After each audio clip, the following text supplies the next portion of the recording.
அனைவருக்கும் அன்பான வணக்கம். எல்லாரும் எப்படி இருக்கீங்க? நல்லா இருக்கீங்களா? உங்கள் ருத்ரா பேசுறோம். அடிப்படை வருமத்துல இன்னைக்கு நம்ம பார்க்க போறது எதுன்னு கேட்டீங்கன்னா, தூக்கம் வருவதற்கு. நிறைய அன்பர்களுக்கு தூக்கம்ங்கிறது ஒரு பெரிய பிரச்சனையா இருக்கு. அப்படியே தூக்கம் வந்தாலும் ஆழ்ந்த தூக்கம் அப்படிங்கிறது இல்லாத அளவுக்கு இருக்கு. இப்ப இருக்கக்கூடிய காலகட்டத்துல வாழ்வியல் சூழ்நிலை மற்றும் உணவு பழக்க வழக்கங்கள் இதெல்லாமே தாண்டி நம்ம மிகப்பெரிய அளவுக்கு பாதிக்கப்பட்டிருக்கிறது தூக்கம். ஆண்களாகட்டும் பெண்களாகட்டும் அப்படிங்கிற அந்த ஒரு இதே இல்லாம அனைவருக்குமே இதா இருக்கு. பொதுவாக நம்ம அதிகமான நேரம் நம்ம தொலைபேசியை பயன்படுத்தியது போக இப்ப அலைபேசியை பயன்படுத்திட்டு இருக்கோம். தொலைபேசின்னு இருக்கிற நேரத்துல நம்ம கொஞ்ச நேரம் பேசுவோம். ஒரு 10 நிமிஷம் 15 நிமிஷம் அளவுக்கு பேசிட்டு நம்ம வச்சுட்டு அடுத்த வேலையில கவனிக்க போயிடுவோம்.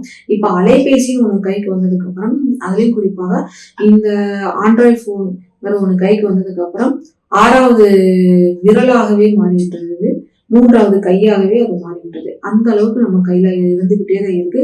போன் இல்லைன்னா நம்மளால ஒண்ணுமே பண்ண முடியாது.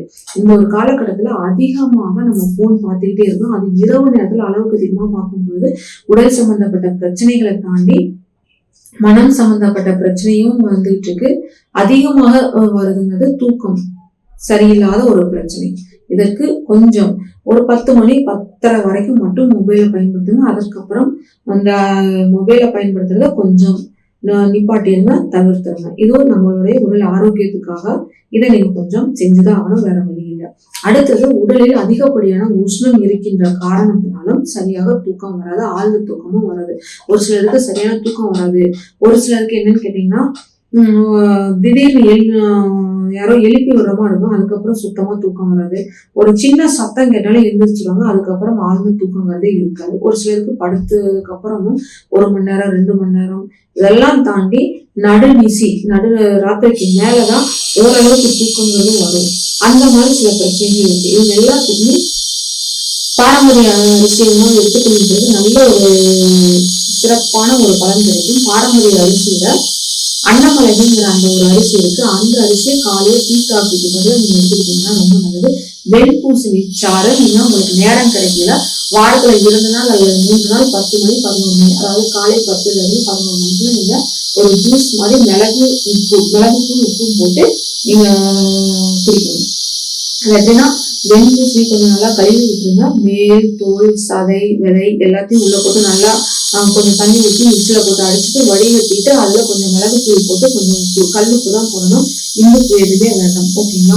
இந்த இதை மட்டும் போட்டு கொஞ்சமா ஒரு 1/4 டம்ளர் இல்லை ஒரு 1/2 டம்ளர் வாரத்துல 1 நாள் இல்லை 2 நாளாவது நீங்க குடிச்சிட்டு வரணும். இது மட்டும் இல்லாம வாரத்துல 1 நாளாவது நீங்க இளநீ குடிக்கிறத கட்டாயமா வச்சுக்கணும்.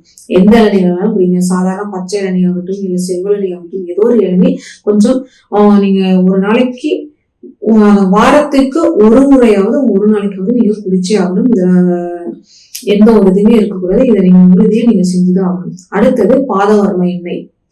இது உங்க பக்கத்துல இருக்கக்கூடிய மருத்துவர்கிட்ட வாங்கிட்டாலும் சரி, சித்தா மெடிக்கல்கிட்ட வாங்கிட்டாலும் சரி, நாட்டு மருந்து கடையில கேட்டு வாங்கினாலும் சரி, இல்ல கிடைக்காத பட்சத்துக்கு நீங்க நம்மகிட்டயே வாங்கிட்டாலும் சரி. ஓகேங்களா? இது விளம்பரத்துக்காக இல்லை, இது ஆரோக்கியத்துக்காக மட்டும்தான் நீங்க பதிவு செய்யறேன்.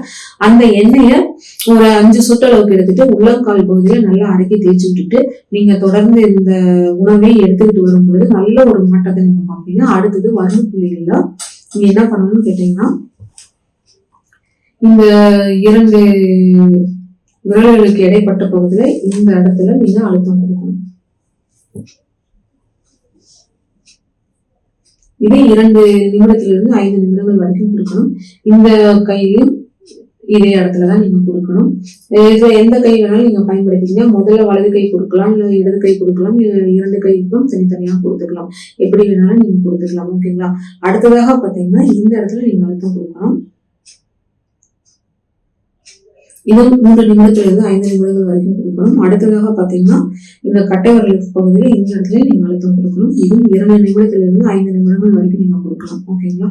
அதே மாதிரிதான் இந்த பகுதியில இந்த அழுத்தம் கொடுக்கணும், இந்த இடத்துல இந்த அழுத்தம் கொடுக்கணும், இந்த பகுதியில இப்படி நீங்க அழுத்தம் கொடுக்கணும். ரொம்ப அழுத்தமே கொடுக்காதீங்க, ஒரு அளவான இதுல கொடுங்க. குறைஞ்சபட்சம் 3 நிமிடத்துல இருந்து 10 நிமிடங்கள் வரைக்கும் நீங்க கொடுக்கலாம். நல்ல ஒரு பலன் கொடுக்கக்கூடியதாக இருக்கும், அற்புதமான ஒரு பலன் கொடுக்கக்கூடியதாக இருக்கும்.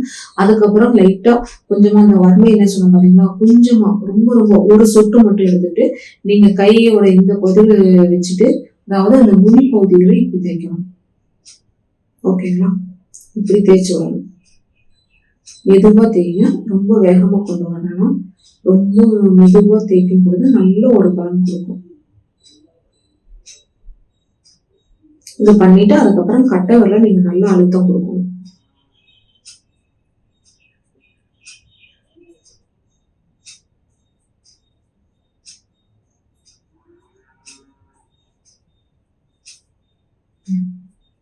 கட்டை வரல இப்படி அழுத்தம் கொடுத்துட்டு வரும்போது நல்ல ஒரு பலன் கிடைக்கும்.